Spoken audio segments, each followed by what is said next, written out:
നമസ്കാരം. നമ്മൾ എല്ലാവരും മിക്കപ്പോഴും ക്ഷേത്രങ്ങളിൽ പോകാറുണ്ടല്ലേ? എന്നാൽ ഈ ക്ഷേത്രങ്ങളിൽ പാലിക്കേണ്ട ചില ചിട്ടവട്ടങ്ങളുണ്ട്. അതെന്തൊക്കെയാണെന്ന് പലർക്കും അറിയില്ല. വളരെയധികം പോസിറ്റീവ് എനർജി നിറഞ്ഞു നിൽക്കുന്ന ക്ഷേത്രങ്ങളിൽ പ്രവേശിക്കുമ്പോൾ ചില ചിട്ടകൾ നമ്മൾ പാലിക്കേണ്ടതായിട്ടുണ്ട്. എന്തൊക്കെയാണ് ആ ചിട്ടവട്ടങ്ങൾ എന്ന് നമുക്കിന്ന് നോക്കാം. നമ്മൾ ക്ഷേത്രത്തിൽ പോകുമ്പോൾ കുളിച്ച് വൃത്തിയുള്ള വസ്ത്രം ധരിച്ചിട്ട് വേണം ക്ഷേത്രത്തിൽ പ്രവേശിക്കാൻ. ഒന്നില്ലെങ്കിൽ അലക്കി വൃത്തിയാക്കിയതോ അല്ലെങ്കിൽ ഈറനോടെയുള്ള വസ്ത്രമാണ് ഏറ്റവും നല്ലത്. ഇതിലൂടെ ഭഗവാന് സമർപ്പിക്കാനുള്ള പുഷ്പങ്ങൾ, എണ്ണ, കാണിക്ക എന്നിവയൊക്കെ നമ്മുടെ കയ്യിൽ കരുതാം.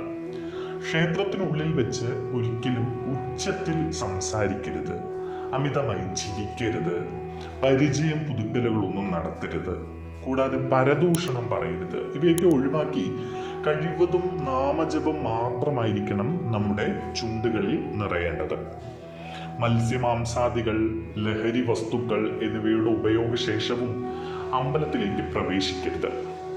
ചുറ്റമ്പലത്തിന് പുറത്തൂടെ വലം വെച്ച ശേഷം ക്ഷേത്രത്തിനകത്തേക്ക് കയറി ഭഗവാന്റെ വാഹനത്തെ വണങ്ങിയ ശേഷമാണ് ഭഗവാനെ തൊഴേണ്ടത്. ഇതൊരു ചിട്ടയാണ്. ഇതിങ്ങനെ തന്നെ പാലിക്കേണ്ടതായിട്ടുണ്ട്. പലരും അങ്ങനെയല്ല ക്ഷേത്രത്തിനകത്ത് പ്രവേശിക്കാറ്. ഭഗവാനെ കാണാനുള്ള അനുമതി തേടുക എന്ന സങ്കല്പത്തിലാണ് ഭഗവാന്റെ വാഹനത്തെ നമ്മൾ വന്ദിക്കുന്നത്.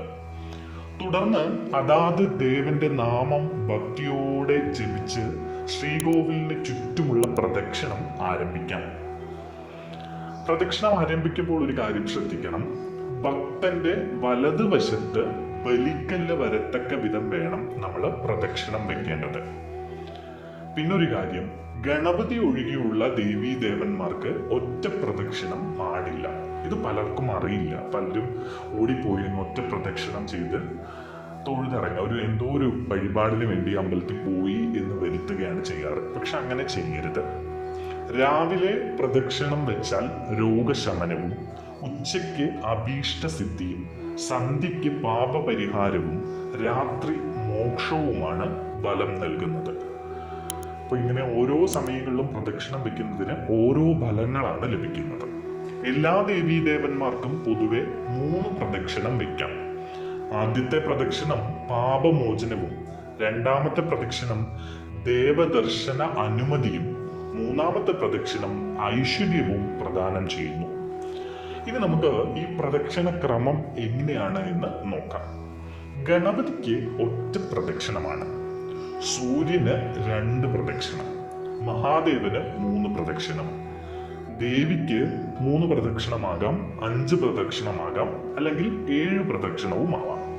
മഹാവിഷ്ണു, ശ്രീരാമൻ, കൃഷ്ണൻ, ധന്വന്തരി എന്നിവർക്ക് 4 പ്രദക്ഷിണമാകാം. ഹനുമാൻ, നാഗരാജാവ് എന്നിവർക്ക് 3 പ്രദക്ഷിണം. ശാസ്താവിന് 5 പ്രദക്ഷിണമാണ്. സുബ്രഹ്മണ്യന് 6 പ്രദക്ഷിണവും. ശ്രീകോവിലിന്റെ നടയിലും ബലിക്കല്ലുകളിലും തൊട്ട് തൊഴുന്ന ഒരു ശീലം പലർക്കുമുണ്ട്. ഇതൊരിക്കലും ചെയ്യരുത്. ശ്രീകോവിലിന്റെ നടയിലോ ബലിക്കല്ലുകളിലോ ഒന്നും തൊട്ട് തൊഴരുത്. അവിടെ കർപ്പൂരം കത്തിക്കരുത്. ഇതൊക്കെ നമുക്ക് നെഗറ്റീവ് ഫലങ്ങളാണ് നൽകുക. അബദ്ധവശാൽ ബലിക്കല്ലെങ്ങാനും തട്ടിയാൽ തൊട്ട് തൊഴരുത് ഒരിക്കലും.